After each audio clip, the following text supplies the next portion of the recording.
Episode 122 dan 123, Malam Minggu. Di halaman rumah, Rianti dan Melisa sedang menyirami bunga-bunga kesayangannya. Mertua dan menantu itu mempunyai hobi yang sama, yaitu senang dengan bunga. Matahari sore memancarkan bayangan yang jelas dan membuat suasana semakin hangat. "Nyonya, ada telepon penting," seru Bibik Art dari depan pintu. "Oh, iya Bik, Mama masuk dulu ya." Ia meletakkan selangnya lalu masuk ke rumah. Tak lama berselang Rianti masuk ke rumah, Satpam datang dengan membawa beberapa kotak belanjaan online Melisa. "Bu, mau saya yang tanda tangan?" tanya Satpam itu. "Saya aja Pak, taruh di kamar saya aja ya paketnya." "Baik Bu." Melisa pun menuju gerbang untuk menemui kurirnya, tapi tubuhnya langsung bergetar kala melihat kurir itu adalah ayah kandungnya. Matanya mulai berkaca-kaca memandangi pria paruh baya itu dengan pakaian lusuh dan wajah rentanya. "Ayah," batinnya lirih, air bening mulai memenuhi ujung kelopak matanya. "Tanda tangan di sini Bu." Rudy menyodorkan kertasnya, dengan tangan bergetar ia mengambil bolpoin yang diberikan ayahnya, dengan sengaja ia menyentuh tangan rentah yang lama ia rindukan itu. Tangannya sampai bergetar saat menyentuh kulit keriput ayahnya. "Terima kasih ya Ibu." Rudy segera berbalik badan beranjak dari sana. Ingin rasanya Melisa memanggil pria itu, ingin memeluknya, ingin merebahkan kepala di pundaknya. Kenangan bermanja masa kecilnya terlintas keseluruhan di otaknya. Air mata pun tak dapat dibendung, ia menangis sesenggukan memandangi punggung ayah yang lama ia rindukan itu. Dari arah depan, Farhat yang baru pulang kerja langsung turun dari mobilnya dan menghentikan langkah sang ayah mertua. "Sebentar Pak," ujarnya memegang lengan Rudy. Ia memandang ke arah Melisa seakan bertanya, "Haruskah ku katakan kebenarannya?" Melisa menggelengkan kepalanya sambil terus menangis terisak. Kenangan pahit yang ia dapatkan bersama sang ibu seakan meruntuhkan rindu yang menggunung selama bertahun-tahun. Rasa rindu itu beradu dengan kebencian yang amat besar. "Oh, Bapak." Rudy teringat kalau Farhat adalah orang yang membantunya saat diperas di halaman kantor pengadilan. Dia tak mendengarkan Rudy, ia beritnya sekali lagi melalui sorot matanya. Namun Melisa tetap menggelengkan kepalanya, belum siap rasanya ia menerima sang ayah yang sudah memberikan derita yang amat pahit pada adik-adik dan mendiang ibunya. "Ada apa Pak?" tanya Rudy. Farhat mengerti maksud Melisa, mungkin jika ia di posisinya pun juga perlu waktu untuk menyiapkan diri dan pikiran untuk menerima ayahnya kembali. Saya hanya ingin menyapa. Bapak ingat saya kan? Bagaimana kabar Bapak?" "Ingat Pak, tentu saja ingat. Maaf karena saya belum menepati janji untuk mencicil uang Bapak. Tapi saya selalu ingat dengan Bapak, dan secepat mungkin saya akan mengembalikan uang Bapak." "Tidak usah dipikirkan Pak, saya ikhlas menolong Bapak, tapi kalau boleh saya ingin meminta nomor Bapak," ujar Farhat.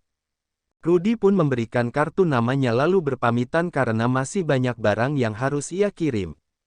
Lalu Farhat menghampiri Melisa yang dan memeluknya. "Sayang, kamu nggak apa-apa Fix. Melisa malah menangis semakin keras.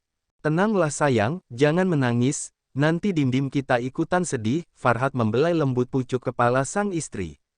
"Loh, kenapa nak? Farhat, kenapa?" Rianti langsung berlari dari dalam rumah karena mendengar tangisan Melisa. "Ini, Ma." Farhat bingung harus menjawab apa. "Mas Farhat ngeledekin Melisa Ma," katanya Melisa gendut. Ia langsung masuk ke dalam rumah, agar bisa melepaskan tangisnya Ebi leluasa. "Kamu ini Farhat, bujuk sana nanti cucu Mama kenapa-kenapa Mama botakin kamu." "Lah, kok?" Farhat geleng-geleng kepala melihat tingkah dua wanita kesayangannya itu. Pulang kerja bukannya disanjung disayang dibelai, malah dapat hadiah berupa fitnah. Malam minggu kali ini, Farhat mengundang teman-teman lamanya main ke rumah sambil membakar jagung dan ayam. Di sana sudah ada Mila, Melisa dan istri-istri temannya Farhat yang sedang asik mengobrol bersama Duma dan Rianti. Sedangkan Riko, Farhat dan yang lainnya tengah menunggu panggangannya. Farhat tampak asik membahas bisnis bersama sahabat karibnya yang tak lain abang kandung Riko, namanya Sandi. Ia sudah memiliki satu anak berusia 8 tahun dan satunya lagi masih 5 bulan di perut istrinya. Sementara Vino memainkan gitar dan bernyanyi dengan teman-teman bujangan lainnya. Jreng, jereng, jereng, jereng, suara gitar, begini nasib, jadi bujangan kemana pergi, asalkan senang tiada orang yang melarang. Hati senang walaupun tak punya uang. Bohong, pakai nada lagunya. Celetuk Nurul yang menyuguhkan minuman dingin kepada mereka, ia menatap sinis ke arah Vino dengan alis naik sebelah. Hidup senang kalau punya pacar cantik oi, lanjut Vino sambil menampol rambut Nurul yang menjuntai. Hahaha, gawat kamu Vin, anak kecil digoda-godain, BTW siapa? Teman-temannya merasa penasaran. Kasih nomor handphone kula sama dia, aku siap nunggu sampai matang hahaha. Ops, yang itu sudah aku booking untuk jadi bundanya anak-anakku. Hahaha, sahut Vino dengan suara lantang hingga membuat Nurul semakin sinis. Farhat yang mendengar itu langsung melemparkan kulit jagung ke arah Vino, nyangkutlah rambut jagung yang pirang itu di kepala Ino. Sadar woi, udah tua kamu, nggak pantas buat dia yang masih muda, Melisa, lihat tuh, ada pedofil ngatain kawanannya, ledek Vino tak terima. Gelak tawanya pun pecah. Melisa hanya tertawa dari kejauhan melihat ekspresi Farhat. Karena melihat Nurul sangat cuek, Vino berniat menjahilinya, selesai membagikan minuman dingin. Nurul kembali ke dapur untuk membantu bibik-bibiknya menyiapkan piring, namun saat melewati Vino ia malah dijegal oleh Vino hingga hampir terjungkal, niat Vino sih agar Nurul jatuh kepadanya, tapi nasibnya kurang mujur karena Bian lebih dulu menangkapnya. Waduh, nggak apa-apa dek. Makasih pak, nggak apa-apa kok, senyum Nurul mengembang manis kepada Bian, siapa yang ngundang kamu? Vino mulai sewot. Pak Farhat, jawab Bian datar. Nur ke belakang dulu ya pak, pamitnya kepada Bian. Iya dek, hati-hati awas jatuh lagi. Hai bro, wah ternyata kau kenal Farhat juga. Sapa Sandi abangnya Riko. Hahaha, iya nih, baru kenal sih, sahut Bian, mereka juga merupakan teman akrab dari mulai kuliah dulu. Namun keduanya jarang bertemu karena disibukkan dengan pekerjaan, terakhir mereka ketemu saat nikahnya Riko dan Mila, gumam Vino.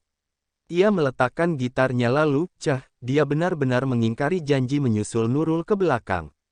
Duma dan Rianti memandangi Vino sambil tersenyum geli, bisa-bisanya ia mengganggu Nurul dengan kata pacaran.